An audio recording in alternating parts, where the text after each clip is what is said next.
Hola a todos, somos el grupo número 5 de la asignatura de antenas en la carrera de telecomunicaciones. Nuestro grupo va a presentar un resumen de lo que consistió el proyecto de diseño y simulación de montaje y montaje de antenas, en nuestro caso el diseño y construcción de una antena logarítmica periódica. Los integrantes que conforman este grupo son Jorge Heredia, Yandri Sánchez y Andrea Maza, mi persona. Bueno, vamos a mencionar algo del marco teórico en donde tenemos una antena log periódica básicamente que se caracteriza por su capacidad de operar en un amplio rango de frecuencias con una ganancia y una directividad razonable. Su estructura básicamente está con elementos de dipolos, de alimentación e interruptor de retardo. Tenemos que en el elementos de dipolos básicamente son la parte principal de la antena que captura las señales de radiofrecuencia. En línea, la alimentación es la parte de la antena que lleva las señales capturadas por los elementos del dipolo al equipo de radio.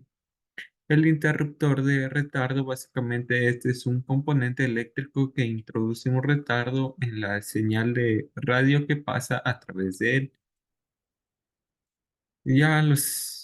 A continuación tenemos el funcionamiento de una antena log periódica en donde básicamente la señal de entrada se recibe o se transmite a través de los dipolos que son más cortos que la longitud de onda de la señal.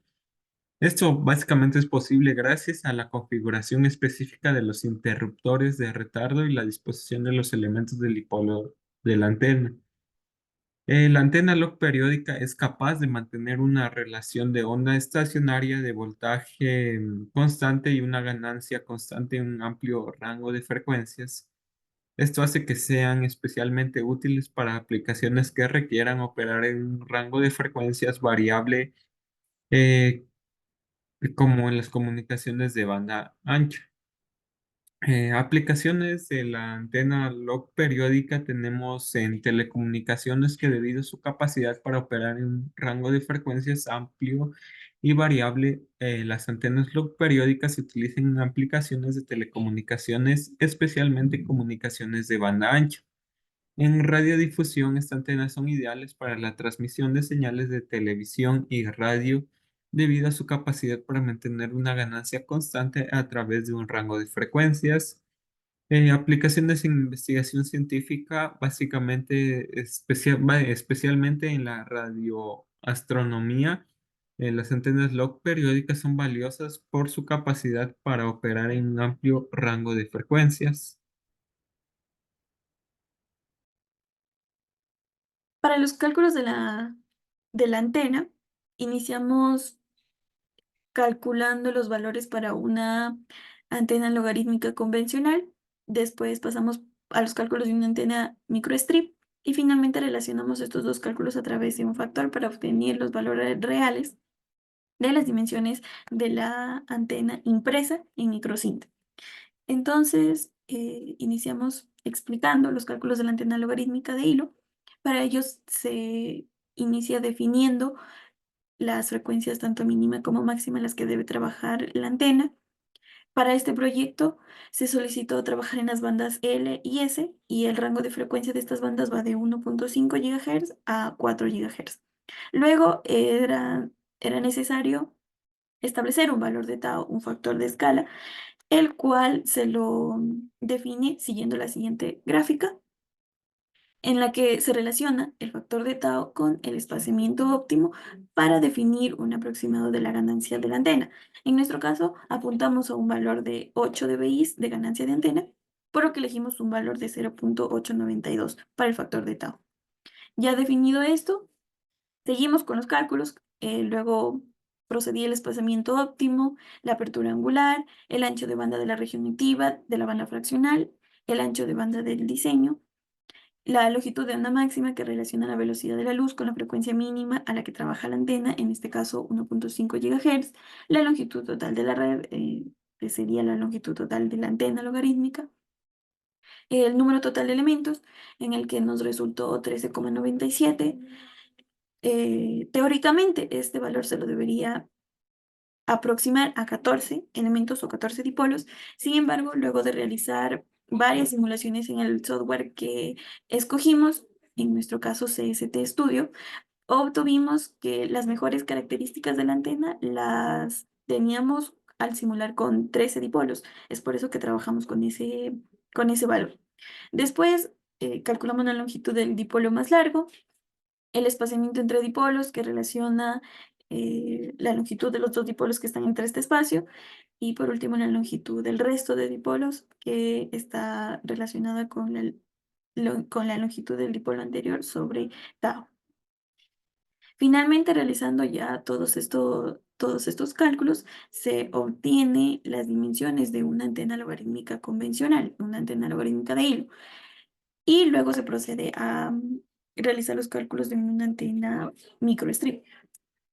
Para ello, eh, luego de la investigación, concluimos que el valor de pérdida tangencial óptimo para el caso de la antena que estamos realizando era de 0.0026, la constante dieléctrica 4.4. Esta constante dieléctrica corresponde al cobre, que es el material sobre el cual estamos trabajando, el material que consta las baquelitas que están disponibles en el mercado de la ciudad.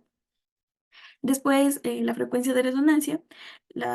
Esta frecuencia es a la que debe resonar principalmente nuestra antena. Se definió que esta debe ser a 2.4 GHz, la velocidad de la luz que ya conocemos, la longitud de la onda que en este caso relaciona la frecuencia de resonancia con la velocidad de la luz.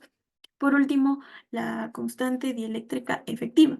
Esta constante dieléctrica efectiva es la que nos va a servir para calcular el factor que va a relacionar los cálculos de una antena logarítmica con los cálculos de la antena microstrip que se ve en pantalla. Luego, finalmente, el ancho de cada elemento se lo calcula con la ecuación que se ve en pantalla. Para utilizar esta ecuación es necesario conocer el ancho del dipolo más largo de la antena. Este ancho del dipolo se lo obtuvo empleando una de las herramientas del software que estamos utilizando para la simulación, que es CST Studio. De este programa resultó el ancho del primer dipolo en 0.03 metros y a partir de este valor se va calculando el ancho de los dipolos restantes. Finalmente, se obtiene ya los valores reales que va a tener nuestra antena logarítmica, el total de dipolos que es 13. La longitud total de nuestra antena está alrededor de 14 centímetros por 5 centímetros de ancho, con, con distintos valores de longitud, separación y ancho en cada dipolo.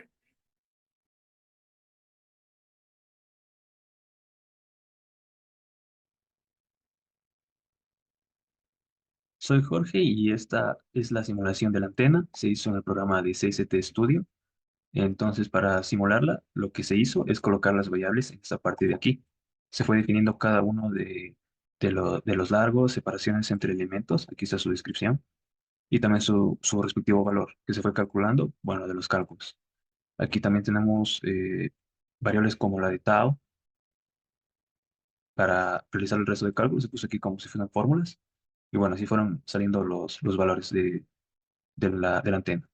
Entonces, para diseñar la antena, que aquí ya está diseñada, lo que se hizo es ir acá a Modeling, vamos a seleccionar un cubo, le damos a Escape para que nos salga este menú.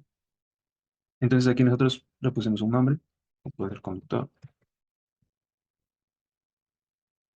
y aquí fuimos definiendo las coordenadas, que aquí, por ejemplo, sería el largo del sustrato, que aquí está definido.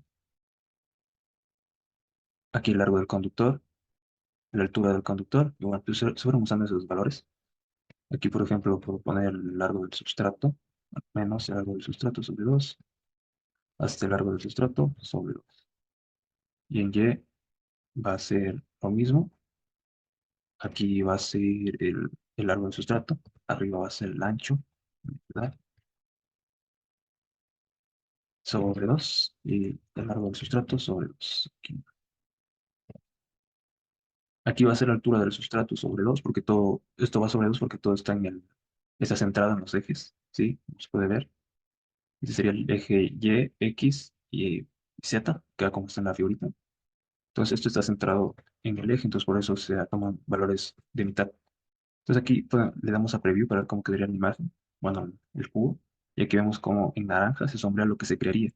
Y así se creó el sustrato. Entonces aquí le cambiamos el material en cargar material de la librería y aquí buscaríamos lo que viene siendo el sustrato, que es el que ya está acá, el FR4, que va a ser el sustrato. Entonces aquí lo creamos. Bueno, aquí lo cancelo porque ya está creado y se pueden borrar algunas cosas. Y bueno, así se fue creando la antena. Está también la separación de entre los dipolos están aquí.